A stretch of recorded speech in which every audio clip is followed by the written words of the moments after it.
Masyarakat Indonesia itu adalah masyarakat yang paling sejahtera di dunia, bisa melampaui Jepang dan bisa melampaui Amerika Serikat. Ini tentu menjadi satu temuan yang cukup menarik ya. Kenapa? Tentu orang bertanya-tanya apa yang sebenarnya membuat Indonesia itu dinobatkan sebagai negara yang masyarakatnya sejahtera dibandingkan dengan negara-negara maju yang secara industri dan ekonomi mungkin di atas kita.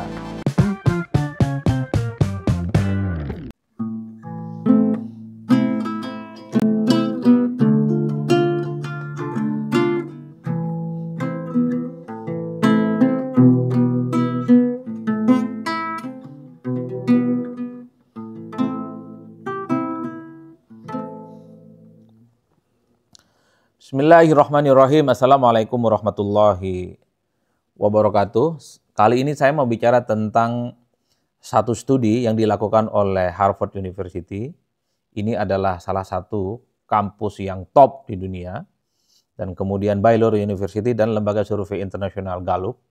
Jadi Gallup ini adalah lembaga survei internasional yang saya kira memang setiap tahun rajin untuk melakukan survei-survei apapun terkait dengan politik dan ekonomi.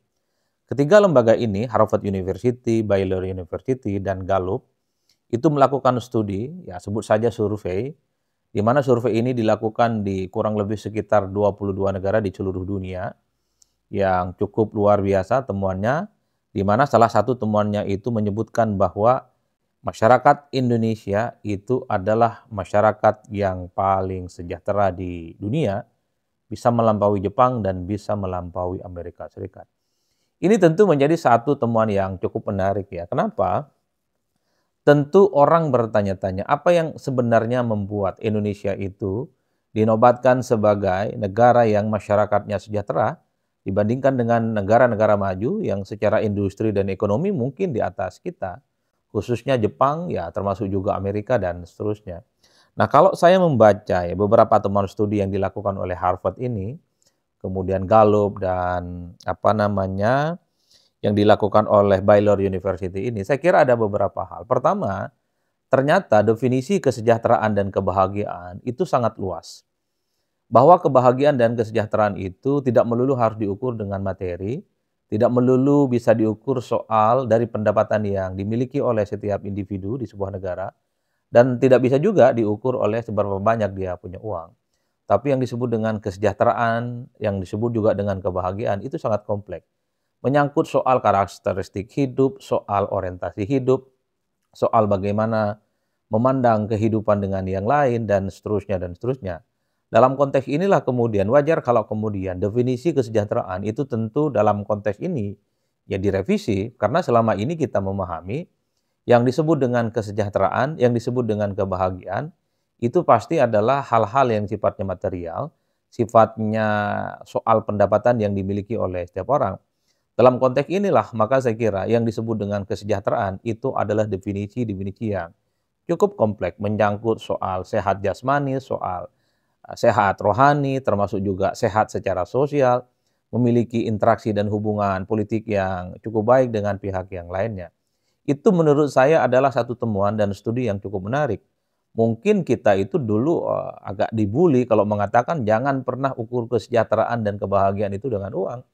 Pasti dibully ya dianggap sebagai argumen yang tidak valid dan argumen yang cenderung mengada-ngada. Tapi ketika survei ini dimunculkan dan dirilis oleh Harvard University, kemudian juga dilakukan oleh Gallup dan Baylor University, ya saya kira ini adalah survei yang cukup kredibel yang kemudian menurut saya tidak bisa dibantah.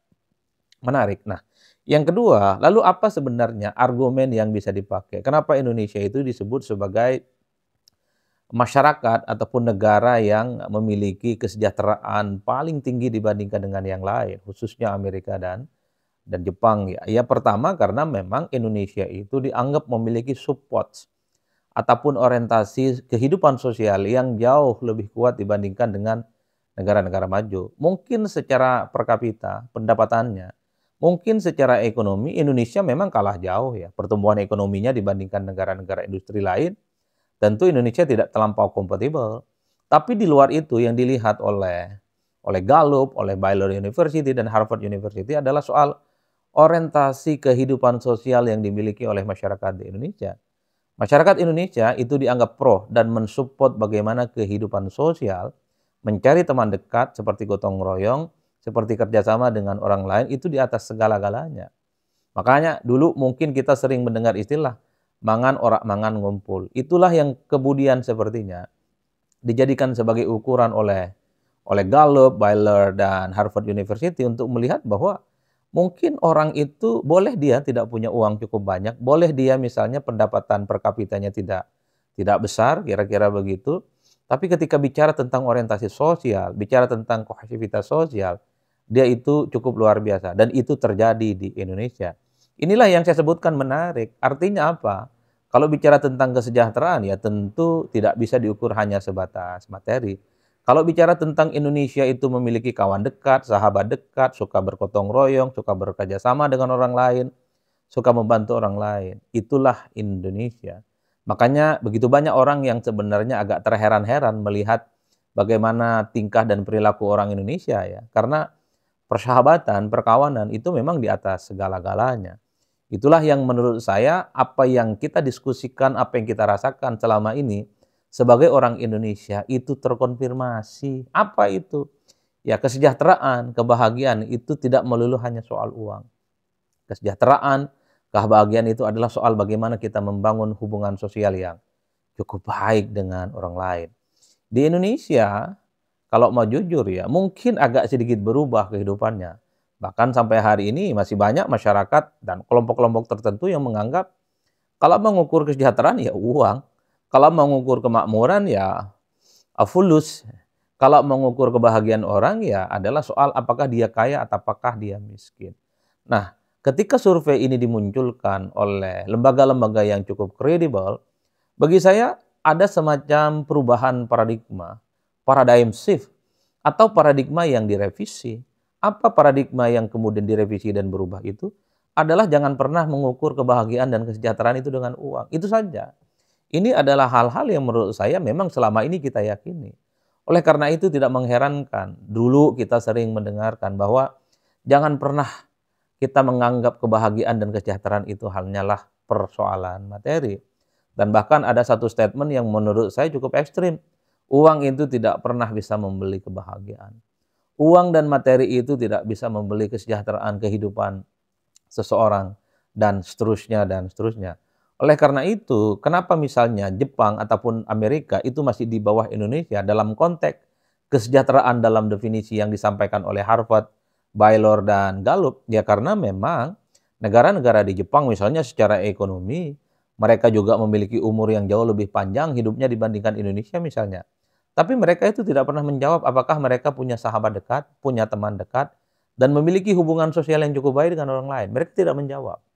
Tapi ketika bicara tentang bagaimana memiliki hubungan sosial yang baik, kawan baik, sahabat baik, ya Indonesia menempati ranking yang pertama. Oleh karena itu, kalau menurut saya sebagai sebuah kesimpulan, apa yang disampaikan oleh studi-studi yang dilakukan oleh Gallup, oleh Baylor, dan kemudian Harvard University, ini kan sebenarnya mengkonfirmasi sekaligus mempertebal bahwa Indonesia sekalipun masyarakatnya secara ekonomi tidak mapan seperti negara-negara maju yang lain, tapi ketika bicara tentang kesejahteraan dalam konteks bagaimana membangun hubungan yang baik dengan orang lain, itu adalah modal terbaik yang kita miliki. Mungkin begitu banyak orang luar dan peneliti-peneliti menganggap Indonesia ini ya adalah masyarakatnya yang sopan, yang guyup, kemudian suka berinteraksi dengan orang lain, ya sekalipun kehidupan mereka secara materi dan secara ekonomi tidak terlampau bisa dibanggakan. Di Indonesia, kita ini kan sering berbagi dengan orang yang lain. Kalau ada tetangga sebelah kanan kiri tidak makan, biasanya masyarakat di Indonesia ada kecenderungan untuk bisa tergerak hatinya, bisa membantu satu sama yang lain. Bahkan kalau dulu kita belajar di madrasah ataupun di sekolah-sekolah agama, termasuk juga di pesantren. Kalau kita memasak nasi, kira-kira begitu, ataupun memasak apapun, sepanjang kanan kiri rumah yang ada di sekitar kita itu bisa mencium bau aroma yang kita masak, maka rumah itu pun juga harus kebagian apa yang kita masak. Itu artinya apa? Kita itu memang selalu dianjurkan sebagai masyarakat yang harus berbagi dengan pihak pihak yang lain. Oleh karena itu, ini kabar bahagia Bapak Ibu semua bagi kita yang mungkin secara ekonomi tidak terlampau oke, tidak terlampau mapan, tidak terlampau mantap.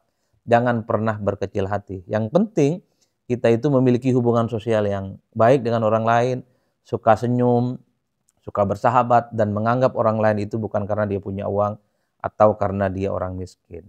Itulah modal sosial, modal kehidupan yang dimiliki oleh orang Indonesia yang saya kira mungkin di berbagai tempat yang lain akan menjadi contoh dan acuan bahwa persahabatan, bahwa pergaulan, bahwa teman dekat itu tidak kalah jauh lebih penting dibandingkan dengan kesejahteraan yang lainnya.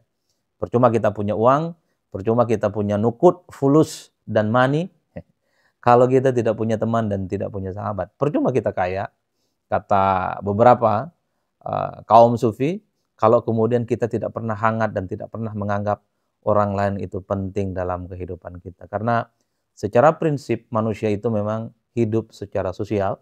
Dia tidak bisa hidup tanpa berinteraksi dengan yang lain.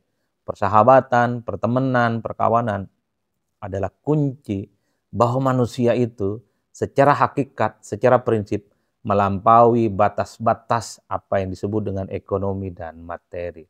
Apalagi kita sebagai orang beragama, di Indonesia itu mayoritas Islam, yang dilihat dari kita itu bukan karena materinya, tapi kedalaman bagaimana kita menghargai orang lain soal karena dia itu baik, karena dia itu memuliakan orang lain di atas segala-galanya. Saya kira di situ, salam politik syai'un, pastinya mantap, semantap-mantapnya.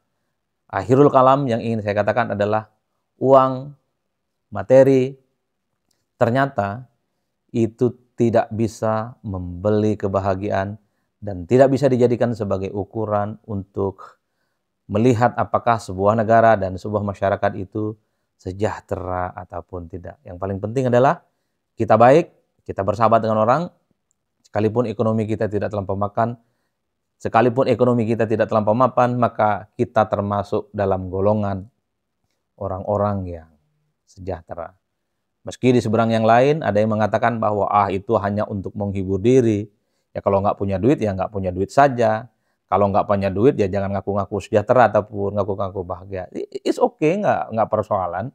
Di sebuah negara yang terbuka, statement apapun ya tidak bisa kita harus merespon itu dengan amarah. Tapi secara prinsip yang ingin saya katakan adalah kita tidak perlu berkecil hati, sekalipun secara ekonomi tidak terlampau mantap, tapi sepanjang kita berbuat baik ke orang lain juga menganggap kita menjadi penting dalam kehidupan mereka. Itulah hakikat dari kehidupan yang ada di dunia. Wassalamualaikum warahmatullahi wabarakatuh.